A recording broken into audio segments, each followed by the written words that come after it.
bear with me because we are we are still troubleshooting the tech.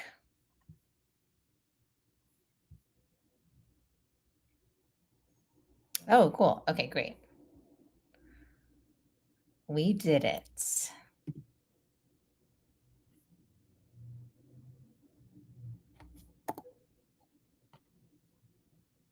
All right. I think we're good. Let's see.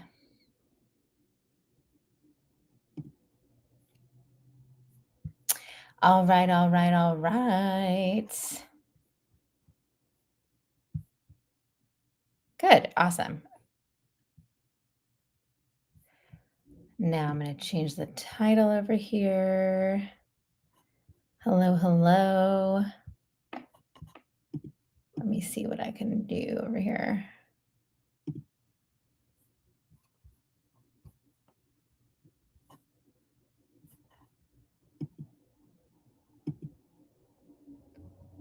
Oh, great. Okay. So let me, nope, I don't want to do that.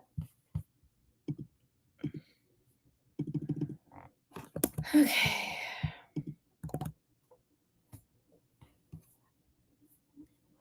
Still trying to figure out how to do this tech thing. So bear with me. But today we're going to be talking about what methods and practices do you use on your clients to process childhood traumas and triggers.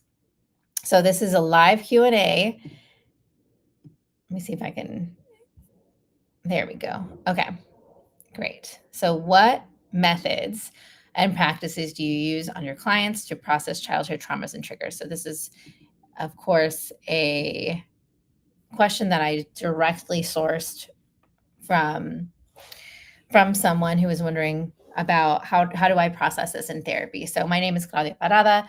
I'm an associate marriage and family therapist in California, and I'm also a holistic life coach for first gen Latinas. Um, and I'm based here out of San Francisco on occupied Ohlone territory.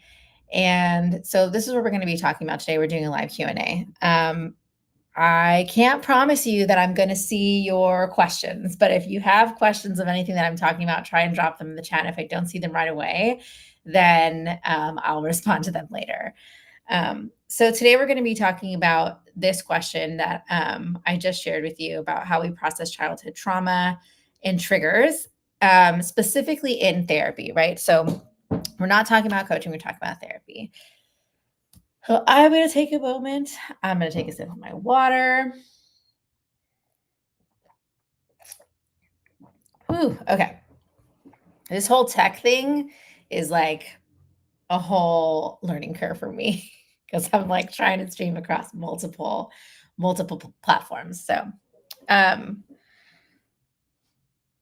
so I think sometimes when you come into therapy and you know that you want to work on something that is big, that you either consider a trauma or it is something that you know is a big life event that you want to actively work on, but you're like, maybe you don't label it as a trauma.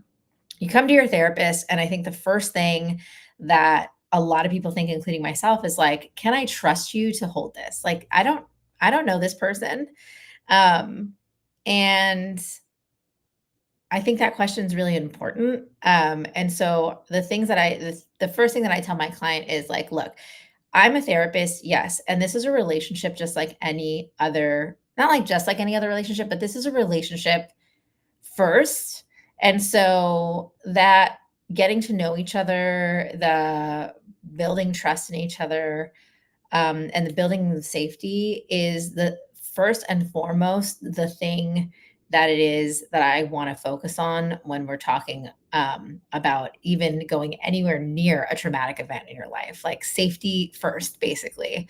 Um, and like relationships are complicated, right? So, like, of course, I am going to be actively asking and building trust and relationship with my clients. And that could look many different ways, but sometimes it looks like just us talking. Sometimes it looks like a client is asking me questions about myself, or like about the therapeutic process, which is like this one, right? Like, what are we what are we going to be doing? Like, what methods are you going to be using? Um, so that trust piece, even though it's more of an abstract kind of like, we need to kind of build this relationship first. That's going to be really, really important, because what happens is that if that safety isn't built, and uh, we are overriding kind of like that internal barometer for a client that is saying like, I don't know if I feel safe disclosing this big thing and working on it with this person, then that could be re-traumatizing, and that's actually not what we want to do in therapy, right? That's not what I want to do in therapy. So first things first for me, we're going to be building the relationship. um, Asking questions, talking about things that are important to you, talking about maybe like the things that it is that you want to work on generally, as opposed to going into a traumatic event specifically and that content. A lot of people think like, okay, I'm going to like go into therapy and I'm going to start talking about all these different details, and the story about what happened and all my feelings about it. And we actually like don't go there right away most of the time, which for some people is like, no, no, no, but I want to work on it. And for other people, it's like, oh, phew, thank God. That's such a relief, because what like a lot of times we're not even, I'm not, or other people are not sure that they're going to like, they want to even go into it right away. So we have to build up to that. The second thing that I'll say is like, we go slow to go far, right? Like, we are, again, kind of like in that same realm of the first one, we're slowly beginning to uncover and discover, like, whether it's present day or past hurts. We start talking about those things first as we're getting to know each other.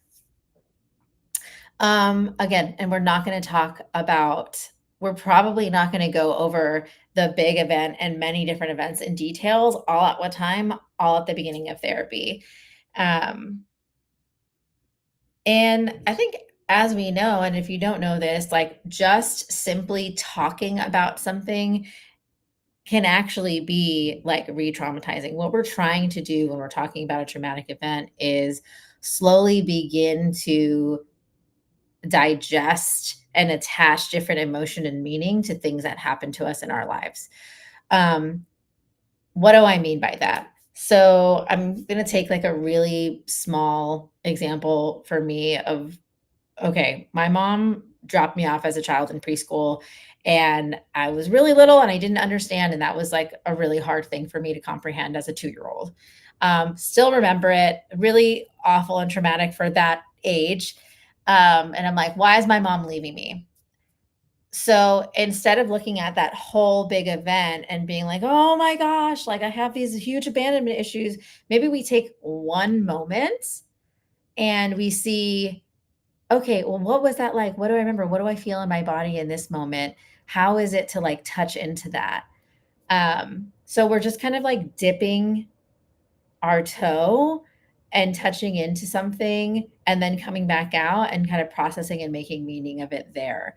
Um, Helping us like integrate and make meaning of the experience that it is that we had, because a lot of times we haven't been able to integrate that.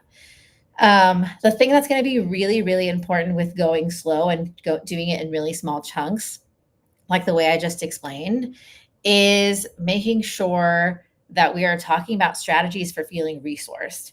So, what does that mean? That could be like the really basic things of like, are you eating, drinking, and sleeping? And those are the things that it is that we look at first. And then we look at other things like, okay, so what else are you doing in outside of therapy to make sure that you're nourishing and taking care of yourself, so you actually can metabolize and begin to integrate these traumatic experiences that it is that you had as a child. So does that mean that you are not going so hard at work? Does that mean that you are moving your body or having some sort of exercise outside of the therapy session?